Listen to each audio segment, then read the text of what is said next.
Which two units are identical with when expressed in terms of SI base unit? इसमें से कौन से दो यूनिट्स आइडेंटिकल हैं, एक जैसे हैं, जब हम SI बेस यूनिट की फॉर्म में एक्सप्रेस करेंगे? तो आंसर आपके सर पास बी। सिंपली है बी। बी।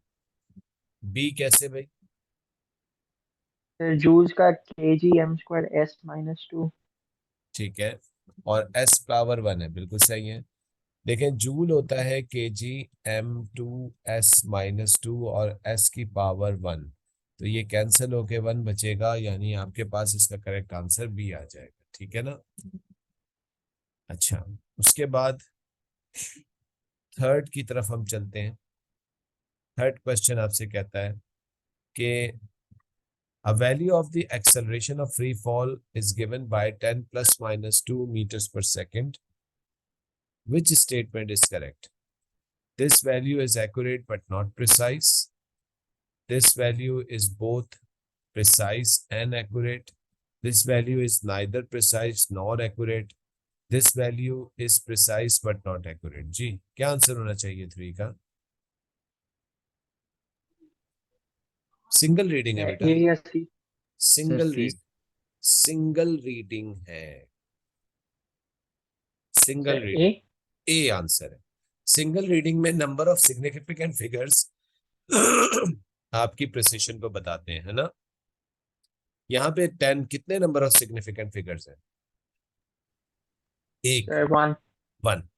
तो जब 1 सिग्निफिकेंट फिगर है तो इसका मतलब है कि इसकी प्रिसिशन बहुत ही पुअर है, although it is quite closer to the true value which is 9.81। तो 3 का आंसर होगा ए, नॉट सी। जारिफ, समझ में आया ये? जी सर। ठीक है, 10 is quite closer to 9.81, which is actually your true value of gravitational fields. But actually, since it's given up to one significant figure only, so that's why it's not precise. Okay, अगर ये होता 10.0, तो in that case it might be having a 3 significant figures. तो उस case के अंदर हम ये कह सकते थे कि ये precise है। ठीक है ना? Two cables are attached to a bracket that exerts force as shown. What are the magnitude of the horizontal and vertical component of the resultant of these two forces? तो इन दोनों फोर्सेस का horizontal और vertical component क्या होगा? देखिए, दोनों का horizontal component तो एक ही डायरेक्शन में काम कर रहा है, तो ये हो जाएगा 15 cos 20, और इसका जो होगा horizontal component that will B 6 sin 40। ये sin 40 क्यों ले लिया मैंने, cos क्यों नहीं लिया इसके साथ? सर ये उल्टा है, दूसरी एंगल साइड। उल्टा नापा हुआ है, बिल्कुल सही। तो 6 sin 40 प्लस 15 cos 20, क्या आंसर आ रहा है हॉरिजॉन्टल का?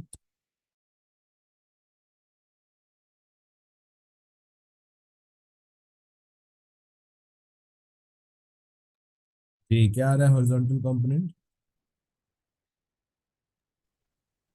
सर 10.59। सर मुझे 17.95 मिल रहा है। अफीफा, आपको क्या मिल रहा है बेटा? सर मैंने नहीं किया। करो, सॉल्व करो।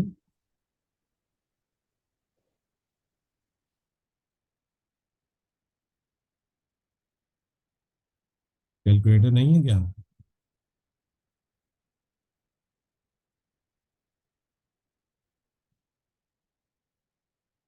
जी,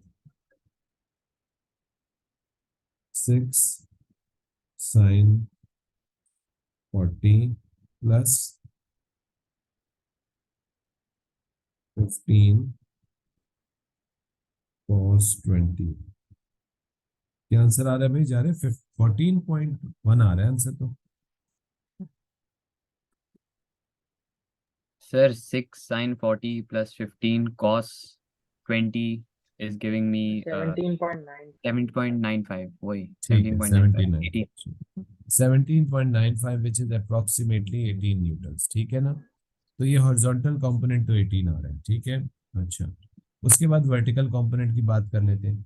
इसका वर्टिकल अपवर्ड हो जाएगा, that will be 15 sin sine 20 और इसमें से हमें माइनस करना पड़ेगा इसके वर्टिकल कंपोनेंट को, क्योंकि नीचे की तरफ है।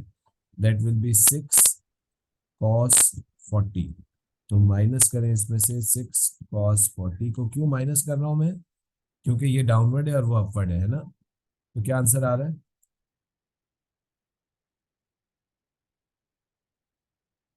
सर 10.24। 10.2, ठीक है सर ना। 0. सर 0.534 मिला। 0.534। बेटा दोनों ही आंसर हैं, मुझे बताओ कौन सा वाला सही है। जी बेटा एक दफा रीचेक करें दोबारा से दोनों को। 6 cos 40 और 15 sin 20 माइनस करके बताएं क्या आंसर आ रहा है। मेरे ख्याल है 0.5 What ही should आएगा। your calculator is in degree or radian? 0.5 है सर। 0.5 आ रहा है, मेरा भी यही ख्याल था, आंसर 0.5 आएगा। जारिफ कुछ क्या गड़बड़ कर रहे हो तुम? सर तुम्हारा कैलकुलेटर अपना तो डिग्री रेडियन में नहीं है। Sir it's in degree only. अच्छा खैर, जीरो आंसर मेरा ख्याल है सी है इसका, यही होगा 0.53 होगा। चेक कर लूं आंसर? रुको चेक कर लेते हैं। मेरे हिसाब से सी होना चाहिए इसका, तसल्ली कर लेते हैं।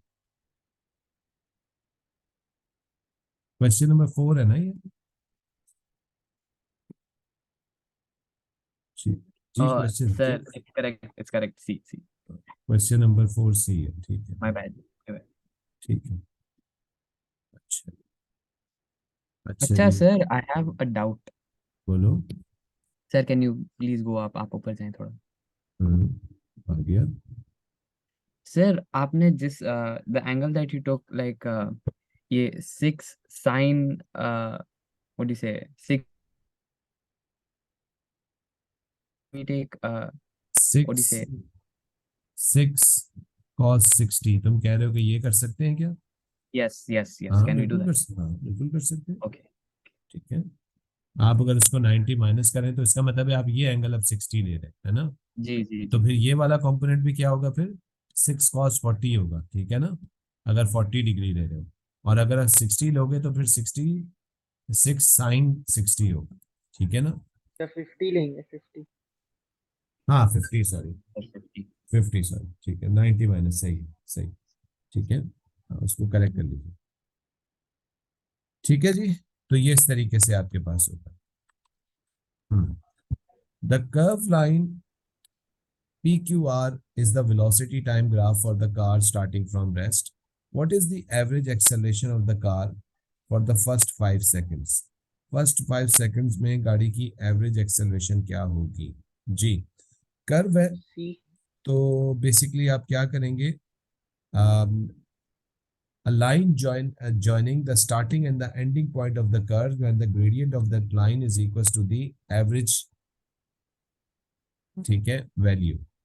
तो ये जो आप बेसिकली कर्व के लिए अगर आप किसी पॉइंट पे ग्रेडियंट निकालेंगे तो वो इंस्टेंटेनियस ग्रेडियंट, या क्योंकि ये वेलोसिटी टाइम ग्राफ है तो ये इस वक्त आपको इंस्टेंटेनियस एक्सेलरेशन देगा, टेंजेंट, ठीक है। लेकिन lines joining the starting and the ending point of the curve will give you the average value, average gradient, ठीक है ना।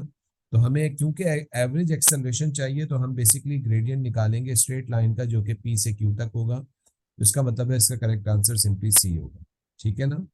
Although I haven't sir discussed अगर the हमें पूरी वेलोसिटी टाइम ग्राफ की चाहिए तो हम 0 से R तक की वो लाइन बनाएंगे और फिर उसका ग्रेडियंट ढूंढेंगे। बिल्कुल सही। अगर अगर हमें इसका वो निकालना है ना, एवरेज निकालना है, तो हम ये करेंगे इस तरीके से, स्ट्रेट लाइन बनाएंगे जो कि starting and the ending point of the curve and the gradient of that line will be the average acceleration, ठीक है ना। और सर अगर सिर्फ क्यू की चाहिए तो वहां पे टेंजेंट बनाएंगे। जी बिल्कुल, इंस्टेंटेनियस एक्सेलरेशन अगर चाहिए कि इस पर्टिकुलर इंस्टेंट पे क्या एक्सेलरेशन थी तो फिर टेंजेंट टू द कर्व बनाएंगे, सही है। जी sir. A ball is thrown horizontally with a speed of 10 meters per second above the ground.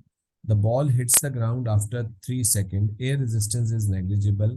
What is the speed of the ball just before it hits the ground? तो ball जब hits the ground करती है तो वो उसकी speed कितनी है, ठीक है जी। हॉरिजॉन्टली इसको फेंका गया है, तो इसका मतलब है it's a question of projectile motion. Projectile motion में जब हम किसी चीज को हॉरिजॉन्टली फेंकते हैं तो वो एक पैराबोलिक पाथ बना के जमीन पे जाके गिरता है। अच्छा, ऊपर से नीचे गिरते हुए उसकी horizontal velocity through out the motion same रहती है, क्योंकि एयर रेजिस्टेंस हॉरिजॉन्टल वेलोसिटी पे कोई इफेक्ट नहीं करती है। तो इसका मतलब है जब ये गिरेगा तब भी इसकी हॉरिजॉन्टल वेलोसिटी कितनी ही रहेगी, 10 मीटर्स पर सेकंड। हाँ, क्योंकि ये ऊपर से नीचे गिर रहा है तो इसकी वेलोसिटी को वर्टिकल वेलोसिटी को ग्रेविटी बढ़ाती जाएगी, ठीक है ना। ग्रेविटी, क्योंकि ये गिर रहा है, गिरते हुए ऑब्जेक्ट की वेलोसिटी को ग्रेविटी बढ़ाती है, तो ग्रेविटी हर सेकंड में इसकी वेलोसिटी को 9.81 के रेट से बढ़ाती जाएगी। अच्छा, vertical motion horizontal motion separate solve की जाती है प्रोजेक्टाइल मोशन में। वर्टिकल मोशन की अगर हम बात करें तो इक्वेशन लगा सकते हैं v is to u plus a t. क्योंकि हमने प्रोजेक्टाइल को हॉरिजॉन्टली थ्रो किया था, तो हॉरिजॉन्टली थ्रो करने का मतलब ये है कि इसकी इनिशियल वर्टिकल वेलोसिटी 0 होगी, ठीक है ना। इसकी इनिशियल वर्टिकल वेलोसिटी 0 होगी, यानी u 0 होगा, या u y कह ले, क्योंकि वर्टिकल पे इक्वेशन ऑफ मोशन लगती है, हॉरिजॉन्टल पे तो बस सीधा सीधा ये फॉर्मूला लगता है v is equal to s over t, ठीक है। प्लस 9.81 इंटू t कितना है 3, और v की वैल्यू बताइए व्हाट विल बी v, ठीक है। 9.81 बी मल्टीप्लाई है, बी 29। नहीं नहीं 29, जज्बाती मत हो, ठीक है। ये तो by the way vertical velocity आई है। वो कहता है what is the speed of the ball, by the way वो इन दोनों स्पीड्स का या दोनों वेलोसिटीज का रिजल्टेंट मांग रहा है। तो बाय द वे जब ये बॉल जमीन को टकराएगी तो इसके पास हॉरिजॉन्टल वेलोसिटी vx कितनी है, 10 मीटर्स पर सेकंड। इसके पास वर्टिकल वेलोसिटी है कितनी, 29 मीटर्स पर सेकंड, और इन दोनों का रिजल्टेंट ये होगा v। तो बाय द वे अब ये अगर आपको vx और vy को ऐड करना है तो वेक्टर्स होते हैं वेलोसिटी। वेलोसिटी एक वेक्टर क्वांटिटी, और वेक्टर्स को कैसे ऐड करते हैं बच्चों, हेड टू टेल रूल से। vx vy इनको आप हेड टू टेल रूल से ऐड करो और ये इसका रिजल्टेंट होगा। vx कितना है 10 मीटर्स पर सेकंड, vy आपने कितना निकाला है 29 मीटर्स पर सेकंड, और ये देख रहे हो कौन सा ट्राइंगल बन रहा है, राइट एंगल बन रहा है। तो पाइथागोरस से v की वैल्यू मिलेगी, यानी v is equal to v x square plus v y square, और उसका रूट लेंगे। तो वी एक्स आपके पास होगा 10 स्क्वायर प्लस 29 स्क्वायर और उस सब का रूट। क्या वैल्यू आ रही है मशहूर बेटा, 30.67, तो राउंड ऑफ करके 30.7, हाँ 37, ठीक है ना। वो इतने चालाक हैं कि वो आपको सारे ऑप्शन देंगे जो आप निकाल के देंगे आप, ठीक है ना जी। बेटा कैरामेटिक्स अभी तक मैंने पढ़ाया नहीं आप लोगों को, तो इसलिए थोड़ा सा हो सकता है, या क्लियर हो गया ये।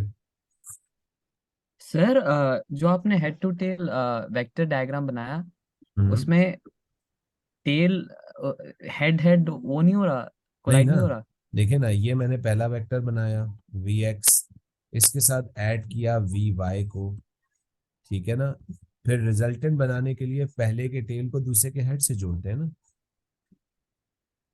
तो ये ओके रिजल्टेंट है ना दोनों का, तो उसमें तो फिर वो ओके कोलाइड करेगा, लेकिन हेड टू टेल तो इन दोनों का हुआ है ना, यहाँ हुआ है ना। जी sir okay.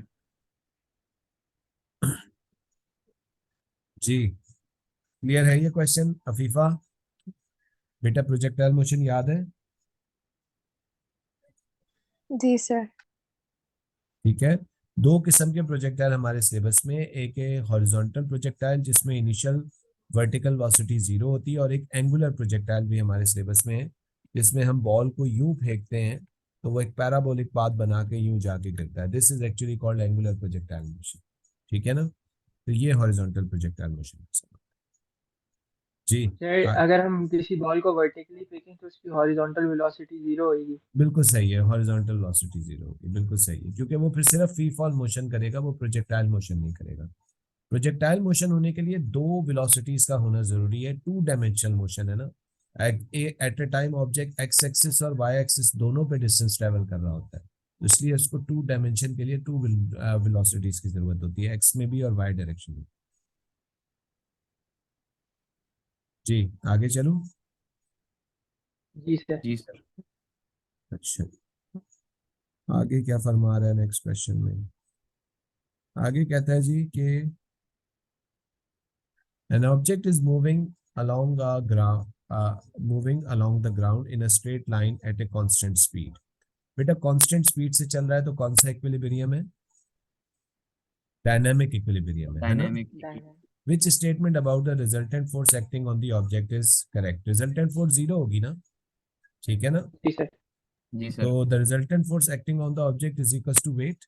No, the result, क्योंकि weight तो vertical force है ना? The जी resultant sir. force acting on the object is equal to the product of mass and velocity. क्या resultant force momentum के equal हो सकता है? क्योंकि mass into velocity तो momentum होता है, तो आंसर है नहीं। Change in momentum per unit time force होता है, लेकिन खाली मोमेंटम के बराबर नहीं हो सकता। The resultant force acting on the object is equal to the resistive force. नहीं, रेजिस्टिव फोर्स के नहीं इक्वल हो सकता। फॉरवर्ड फोर्स रेजिस्टिव के इक्वल होगा जब भी रिजल्टेंट फोर्स जीरो होगा, सही है ना? आगे का फोर्स, इंजन का फोर्स बैकवर्ड रेजिस्टिव फोर्स के बराबर होगा तो रिजल्टेंट जीरो होगा और ऑब्जेक्ट कांस्टेंट वेलोसिटी से चलेगा। The resultant force acting on the object is equal to zero. Yes, सीधा सीधा आंसर डी है, सही है ना? समझ आई ना बात? यस जी सर। सर। ये मैं पढ़ा चुका हूँ मेरा ख्याल है उसमें, डायनामिक इक्विलिब्रियम वाले, है ना? जी सर। उसके बाद कहता है वाटर आउट। अच्छा, डायनामिक्स पढ़ा है आप लोगों ने अपने स्कूल में? जी। पढ़ लिया ना? जी। जी सर। ठीक है। Water flow out of a pipe and hits the wall, ये काफी रिपीटेड सवाल है by the way. When the jet of the water hits the wall, its horizontal velocity v, cross section area a, density of the water is rho, force, the water does not rebound from the wall. What is the force exerted on the ball by the on the wall by the water? ठीक है, इस सवाल को करने के दो तरीके हैं, या तो आप फोर्स की डेरिवेशन कर लें, या बल्कि तीन तरीके बता देता हूँ। एक तो ये कि आप इसकी फोर्स की डेरिवेशन कर लें, उससे निकल जाएगी। दूसरा, इस सवाल को करने का तरीका ये है कि जो आपको यूनिट्स गिवन है, जो इक्वेशंस गिवन है, उनको उसमें यूनिट्स लगा के चेक कर लें कि क्या उनका यूनिट होमोजेनिटी प्रिंसिपल के हिसाब से फोर्स के यूनिट के बराबर आ रहा है, तो वो इक्वेशन ठीक है, बाकी इक्वेशंस गलत है। और तीसरा ये है कि आप इसका सीधा सीधा रट्टा मार सकते हैं ऐसे सवाल का। ये अक्सर रिपीटेड कॉन्सेप्ट है। हवा जाके दीवार से टकराई है, पानी जाके दीवार से टकराया है, ये बताइए कितना फोर्स है, डेंसिटी गिवन होगी, एरिया गिवन होगा, वेलोसिटी गिवन होगी, आंसर होता है इसका डी। ठीक है, लेकिन मैं इसको होमोजेनिटी प्रिंसिपल से समझाता हूँ। ठीक है, देखें, F इज इक्वल टू, अच्छा फोर्स का क्या यूनिट होता है? kg/m²। -2। ठीक है, डेंसिटी डी को मैं क्यों कह रहा हूँ, डेंसिटी होता है kg/m-3। एरिया किसके बराबर होता है? m²। और वेलोसिटी किसके बराबर होती है? ms-1 की पावर 2। ठीक है ना? तो ये हो जाएगा kg/m-3 m+2, क्या बचेगा?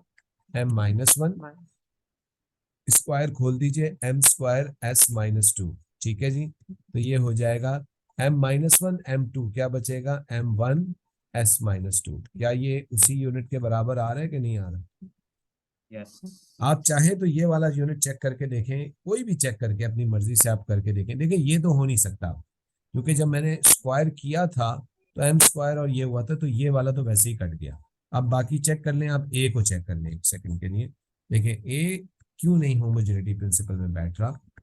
डेंसिटी का यूनिट है kg/m-3 ms-1 अपॉन m²। ठीक है जी, तो ये आपके पास जब ऊपर जाएगा तो ये क्या हो जाएगा? m-2। तो दिस इज kg, ये m+1, ये m-3 m2। ठीक है जी, -2 s-1, और ये m2 ऊपर जाएगा तो ये भी s-2 हो जाएगा। m2 क्या हो जाएगा? m4 हो जाएगा। -4। तो -4 तो बराबर नहीं आ रहा ना उसके, kg/m-1 के। ठीक है जी, तो ये इस तरीके से एक क्वेश्चन होता है। ठीक है, अगर आप चाहें तो मैं आपको इसकी इक्वेशन को ड्राइव करके भी दिखा सकता हूँ कि एक्चुअल में ये इक्वेशन बनी कैसे है। ठीक है, इंटरेस्टेड है या चलूं आगे? सर ये होमोजेनिटी वाला सही है। इजी है। होमोजेनिटी वाला सही है। ठीक है। ठीक है। बेसिकली बच्चों ये एक इक्वेशन का रट्टा मार लो, ये जब इस किस्म का सवाल आता है ना कि पाइप से पानी टकरा रहा है, पानी की डेंसिटी इतनी है, क्रॉस सेक्शन एरिया इतना है, तो फोर्स की ये इक्वेशन नॉर्मली यहाँ पे यूज होती है। ये मुझे एक एक दफा कहीं थ्योरी में भी कहीं नजर आया था ये, ठीक है ना, इसको कॉपी कर लो।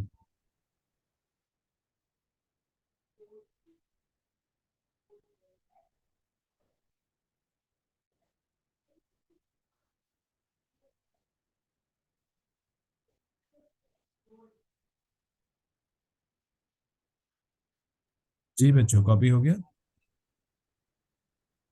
जी सर। अच्छा, उसके बाद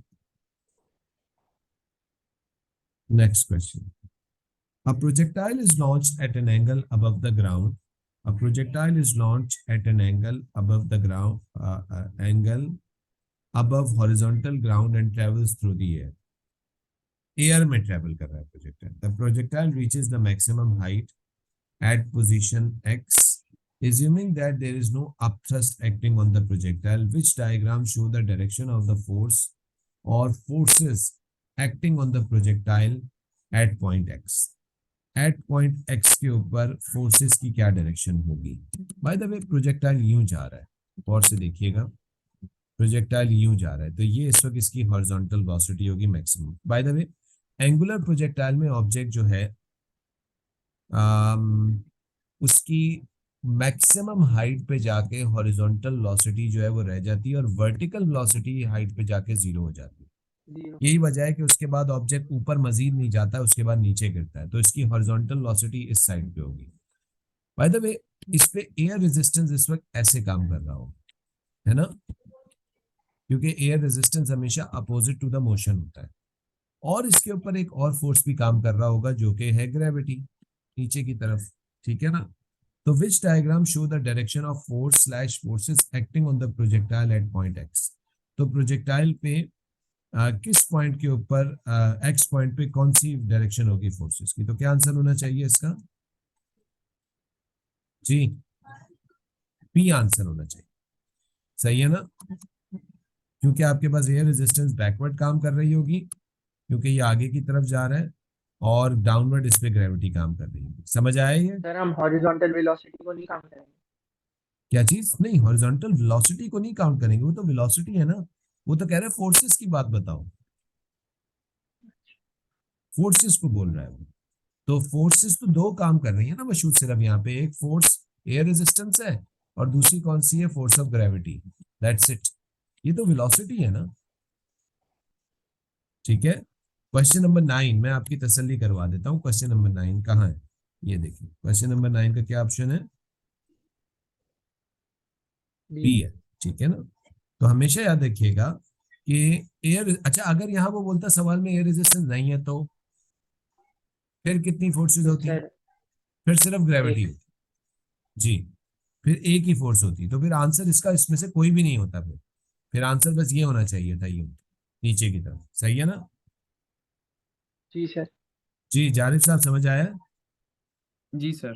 ठीक है, अफीफा बेटा क्लियर है ना? जी सर। ठीक है। वैसे टेक्निकली ये सवाल गलत है, technically this question is wrong. Actually में जब एयर रेजिस्टेंस काम करती है तो प्रोजेक्टाइल का शेप नहीं रहता सही, प्रोजेक्टाइल का शेप बिगड़ जाता है, प्रोजेक्टाइल का शेप फिर वो यूं नहीं होता, ऐसा होता है, यूं होता है प्रोजेक्टाइल का शेप, ये, ठीक है ना। तो ये टेक्निकली इसने बिल्कुल सही शेप बना के दिखा दिया है, जिसको हम बोलते हैं पैराबोला, तो ये होता नहीं है सर बाय द वे, ठीक है। Technically question is wrong figure wise. Which statement about the principle of conservation of momentum is correct? Principle of conservation of momentum क्या कहते हैं? The momentum of the system is always conserved if there is no, या provided that there is no resultant external force acting on it. अच्छा जी, पढ़ते हैं statement. A force is equal to the rate of change of momentum of the object upon which it is acting. By the way, ये Newton का second law of motion है, force is directly proportional to rate of change of momentum. Second law आपको ये कहता है कि एक second में ऑब्जेक्ट का जितना भी मोमेंटम चेंज होगा उसी को हम ऑब्जेक्ट पे लगने वाली फोर्स मानेंगे, ठीक है। How much momentum of the object changes per second, that is the force exerted on the object. In a perfect elastic collision, the relative speed of approach, the relative momentum of the object before impact is equals to the relative momentum of the impact. ये कोई law ही नहीं है by the way. Actually में perfect elastic collision में relative speed of approach is equals to relative speed of separation होती है, momentum वाला कहानी नहीं होती। ये तो बातें गलत हो रही है। The momentum of the object is the product of mass and its velocity. ये simple momentum की definition है। The total momentum of the system of interaction remains constant provided that there is no resultant force acting on the object. Yes, B is the right answer. Yes, B. Momentum conserve होता है system का provided that there is no external force. ठीक है, यानी initial momentum final के बराबर होता है, बस शर्त यह है कि किसी किस्म का कोई एक्सटर्नल फोर्स सिस्टम में ना अप्लाई हो। ठीक है, this is actually question number 10। अच्छा, ये मैं पढ़ा चुका हूँ आप लोगों को। A horizontal wood of plank is pivoted at one edge as shown. The plank has a mass of 100 kg and the length of 10 meter. The center of the gravity of the plank is 4 meters from the pivot. Center of gravity 4 meter. What is the moment of the weight of the plank about the pivot? तो moment, wait का कितना movement लग रहा है भाई Planck के जी? यहाँ centre of gravity से इसका क्या काम कर रहा होगा बच्चों? The weight. वेट। और ये कैसा मूवमेंट बना रहा होगा? क्लॉकवाइज। ठीक है ना, कोई और फोर्स आपको नजर नहीं आ रही है ना? जी सर। तो इसका मतलब ये है कि सीधा सीधा हम क्या करते हैं, मूवमेंट के लिए F इंटू डी, तो मूवमेंट हो जाएगा 100। अच्छा, फोर्स के लिए आप क्या करेंगे? वेट के बराबर, और W किसके बराबर होता है? mg के। तो ये हो जाएगा 100 मल्टीप्लाई बाय 9.81। बताइएगा जरा 100 मल्टीप्लाई बाय 9.81 क्या होता है? या डायरेक्ट कर दें 100 multiply by 9.81 multiply by pivot से डिस्टेंस कितना है? 4। ठीक है जी, बताइए क्या आंसर आ रहा है?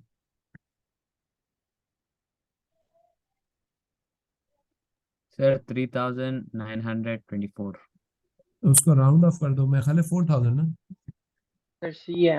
हाँ, सी आंसर होगा। ठीक है ना? सर तो इन्होंने 9.81 नहीं लिया, इन्होंने 10 की वैल्यू ली है। हाँ, वो 10 ले लिया इन्होंने, वो राउंड ऑफ कर देंगे ना हम सिंपल इसको। ठीक है। एक्चुअली में जब हम मैथमेटिक्स में मैकेनिक्स पढ़ते हैं ना, M1 पढ़ते हैं या M3 पढ़ते हैं फर्दर मैथ्स के अंदर, तो वहां पे वो ग्रेविटी की वैल्यू 10 लेता है नॉर्मली। तो यहाँ पे भी इसने फिर ग्रेविटी की वैल्यू 10 लेनी होगी। ठीक है ना? अच्छा जी, तो ये हमारे पास हो गया सी, इसका आंसर होगा। ठीक है, that's very simple. Which must and which when must object be in equilibrium? कब ऑब्जेक्ट इक्विलिब्रियम में होता है जी? टोटल इक्विलिब्रियम की बात हो रही है। When no resultant force acting on the object, when no resultant force and no resultant torque acting on the object, when no resultant torque acting on the object, when upward force on the object is equals to the equal and opposite to its weight. जी, total equilibrium की B for ball, right? D for dog Yes, sir. sir. नहीं, dog कैसे हो गया B for ball. B बेटा? for तो ball. Zarif total equilibrium के लिए क्या पढ़ाया था कि sum of all forces sir like आप टोटल इक्विलिब्रियम के लिए you don't need any resultant, right? तो अगर upward force is equal to the downward force तो फिर कोई रिजल्टेंट ही नहीं आ रहा। तो घूम तो सकता है ना ऑब्जेक्ट। ओ, रिजल्टेंट फोर्स की जरूरत थोड़ी होती है टॉर्क के लिए। टॉर्क में तो दोनों फोर्सेस कैंसिल हो जाते हैं। ये बताओ ना, ये रॉड है, इसके ऊपर 20 न्यूटन का फोर्स ऊपर लग रहा है, 20 न्यूटन का फोर्स नीचे लग रहा है। अब मुझे बताओ रिजल्टेंट क्या होगा इसको? 0। लेकिन फिर भी ये क्या कर रहा है? घूम रहा है। घूम तो रहा है ना। इसका मतलब है ये इक्विलिब्रियम में नहीं है ना, ये रोटेशनल इक्विलिब्रियम में नहीं है, लीनियर में हो सकता है। सही है जी सर। सो अगर क्वेश्चन पूछा कि व्हाट्स लीनियर इक्विलिब्रियम, फिर हाँ, ऑप्शन फिर यूज आप कर। इसको डिटेल से एक्सप्लेन। बिल्कुल सही। जब उसने वर्ड इक्विलिब्रियम का वर्ड यूज किया ना, तो इसका मतलब है वो टोटल की बात कर रहा है। सही है ना? जी जब सर। वो स्पेसिफाई करे लीनियर इक्विलिब्रियम, रोटेशनल इक्विलिब्रियम, तो फिर आप उसको एक्सप्लेन कर दीजिए जी। Again a question of movement. ठीक है। A uniform driving board is held by two fixed rods at point P and Q. A person is standing at end R of the driving board as shown. The force exerted by the rod on the board are vertical the board remains in equilibrium as the person slowly move towards Q and at R. Which law describe the change to the magnitude of the forces exerted by the rod on the board? By the way, इस आदमी का यहाँ से wait काम कर रहा होगा, clockwise movement बना रहा होगा, ये वाला रॉड जो है ये एज ए पिवट काम कर रहा होगा, यहाँ से ये वाला रॉड नीचे की तरफ फोर्स लगा रहा होगा और कैसा मूवमेंट बना रहा होगा, एंटी क्लॉकवाइज मूवमेंट। ठीक है, अच्छा मैं थोड़ी सी मैथमेटिकली इसको समझाने की कोशिश करता हूँ। मान लो ये डिस्टेंस कितना है 1 मीटर, ठीक है, और ये आदमी इस वक्त कितना दूर खड़ा हुआ है, लेट से 10 मीटर, और इसका वेट एक सेकंड के लिए कंसिडर कर लो 1 न्यूटन, ऑल्दो आदमी है लेकिन जस्ट फॉर योर इंटरेस्ट। तो बाय द वे कितना मूवमेंट बना रहा होगा ये? 10 न्यूटन मीटर, है ना जी? जी सर। अगर ये रॉड इस पिवट से, जो दूसरा रॉड मैंने पिवट कंसिडर किया है, उससे 1 मीटर दूर है, तो यहाँ से कितना फोर्स लग रहा होगा? 10 न्यूटन का। तभी 10 मल्टीप्लाई बाय 1 10 न्यूटन मीटर का एंटी क्लॉकवाइज मूवमेंट बनाएगा, जो ये इक्विलिब्रियम में होगा। सही है ना जी? अच्छा, अब मुझे बताओ कि टोटल डाउनवर्ड फोर्स कितना हो गया? इसका 1 न्यूटन और इसका 10 न्यूटन, तो टोटल डाउनवर्ड फोर्स इस रॉड पे कितना हो गया? 11 न्यूटन। तो ये पिवट ऊपर की तरफ कितना फोर्स लगा रहा होगा? 11 न्यूटन का, इसको इक्विलिब्रियम में रखने के लिए। Is that clear? जी अच्छा, सर। अब यस सर। नेक्स्ट स्टेप में क्या हुआ? ये भाई साहब चलते चलते चलते यहाँ पहुंचे, ठीक है। अब ये भाई साहब जब यहाँ पहुंचे, तो अब इनका मान लो डिस्टेंस कितना रह गया? 5 मीटर्स, ठीक है। ये ज्यादा ही आगे ले जाओ, हमें कोई मसला थोड़ी है, 1 मीटर पे ही ले जाओ इसको, मसला थोड़ी है। ये इतने आगे तक, ठीक है, जज्बाती हो गए बहुत। वेट इनका कितना था? 1 न्यूटन। इन्होंने डिस्टेंस अपना कितना कर लिया? 1 मीटर। अब बताओ ये कितना मूवमेंट बना रहे होंगे? 1 न्यूटन मीटर, है ना? सही है। जी सर। अब बताओ ये वाली रॉड भी थोड़ा सा सुख का सांस लेगी, और इसका फोर्स भी अब कितना हो जाएगा? सिर्फ 1 न्यूटन, है ना?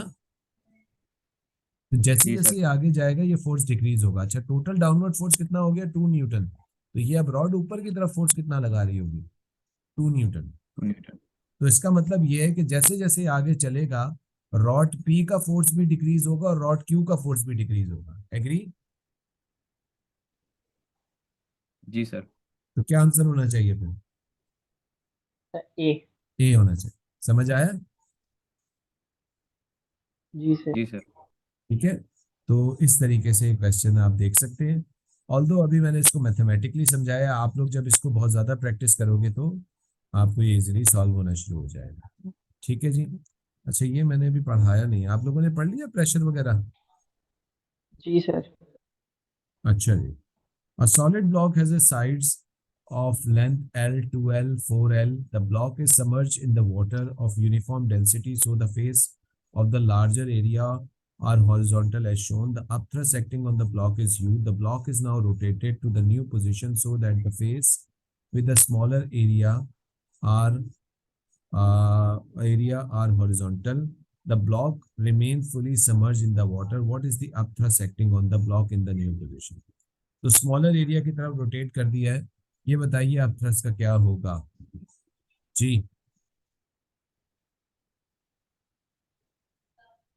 अपथ्रस्ट की मीनिंग पता है आप लोगों को? अपथ्रस्ट होती क्या है? सर वो drag force in a liquid. नहीं नहीं नहीं और नहीं नहीं, बिल्कुल भी नहीं, बिल्कुल भी नहीं। अच्छा, ये मीटिंग एंड हो रही है, दोबारा रीज्वाइन करें, मैं अपथ्रस्ट को एक्सप्लेन करने की कोशिश करता हूँ अपथ्रस्ट होती क्या है। ठीक है, आप लोग रीज्वाइन करेंगे।